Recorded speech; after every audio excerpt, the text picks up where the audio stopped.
Hello tout le monde, bienvenue dans cette nouvelle Minute Santé un petit peu spéciale parce qu'on va parler d'actualité. Ce n'est pas la vidéo qui était prévue cette semaine, mais j'ai envie de vous parler d'un événement qui se passe en ce moment même. Entre les retraites, les échanges de bons procédés entre l'Iran et les States, vous êtes peut-être passé à côté de ce qui se passe actuellement en Chine. À l'heure d'aujourd'hui, une soixantaine de personnes sont contaminées par un virus jusqu'alors complètement inconnu. On en parle après l'intro.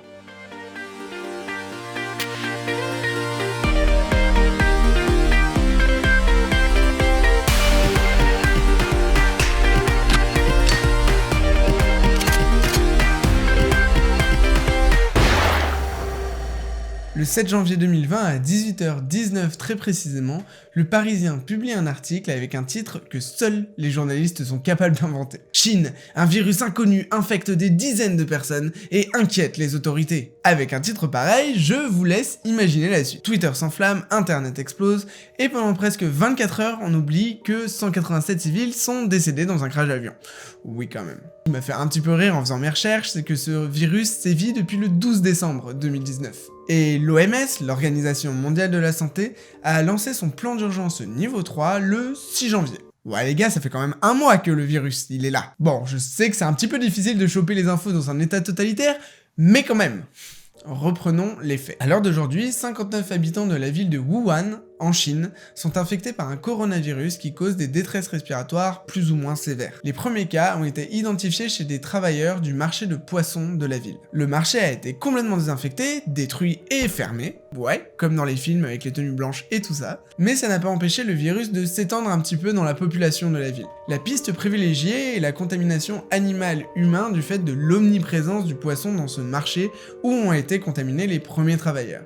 Mais c'est pas sûr pour autant, parce qu'un virus respiratoire, c'est très contagieux. Toutes les personnes infectées ont été placées en quarantaine, et les autorités chinoises se sont mis à faire des contrôles de température frontale aux frontières. Ouais, moi j'ai l'impression d'être dans un film, vraiment. Cette quarantaine n'a pas empêché une personne contaminée d'aller jusqu'à Hong Kong et une personne contaminée d'aller jusqu'en Corée du Sud, après avoir visité la ville de Wuhan. Et désolé, je vais casser le drama tout de suite, il n'y a eu aucun cas de zombification jusqu'à présent. Désolé, je sais qu'il y en a parmi vous qui vont quitter cette vidéo parce qu'en voyant le titre, ils pensaient qu'ils allaient devoir s'armer dans les prochains jours pour faire face à une vague monstrueuse de zombies chinois.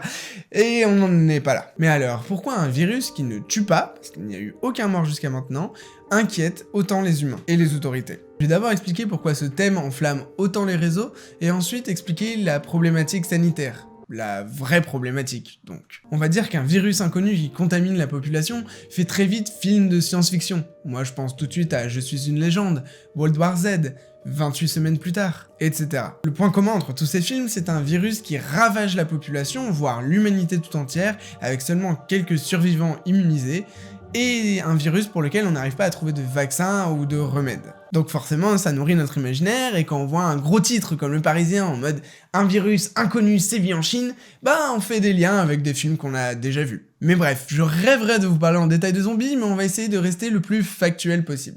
En France et dans de nombreux pays, les personnes qui avaient 5 à 6 ans au minimum en 2009 se rappellent très bien de la panique liée au virus de la grippe H1N1.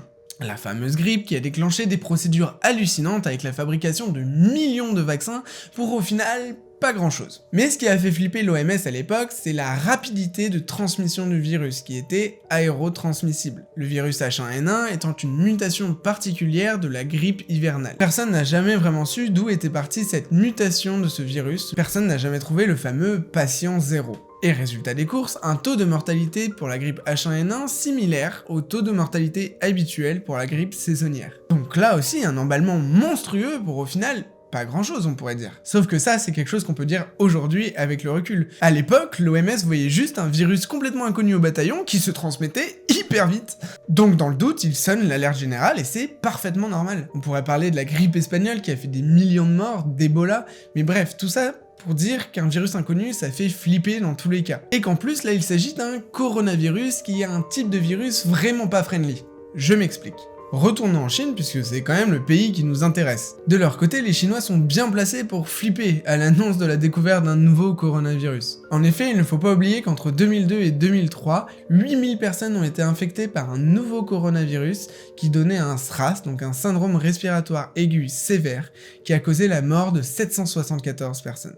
et la chaîne de contamination avait comme point de départ la Chine. Un autre coronavirus, également inconnu au bataillon, déclenchant le syndrome respiratoire du Moyen-Orient, donc le MERS, découvert pour la première fois en 2012 en Arabie Saoudite, a tué 857 personnes en 8 ans. Et le problème de ces deux nouveaux coronavirus, donc le SRAS et le MERS, et qu'il n'y a aucun vaccin ou thérapie possible. Vous comprendrez donc pourquoi, lors de l'émergence d'un nouveau coronavirus comme c'est le cas actuellement en Chine, l'OMS réagit en déclenchant immédiatement son plan d'urgence niveau 3. Parce que leur but c'est d'endiguer immédiatement la propagation de ce coronavirus qu'on ne peut de toute façon pas soigner. Et d'ailleurs, la principale inquiétude de l'OMS dans l'immédiat, c'est le nouvel an chinois qui va se passer dans quelques jours et qui va réunir des millions et des millions de Chinois au même endroit. Et ce type d'événement présente évidemment un risque de contamination énorme entre les individus. Mais l'OMS se veut rassurante, avec la destruction du marché, qui était donc sans doute contaminé par ce coronavirus, le risque de contamination est faible. D'ailleurs, jusqu'à maintenant, le virus n'a fait aucun mort,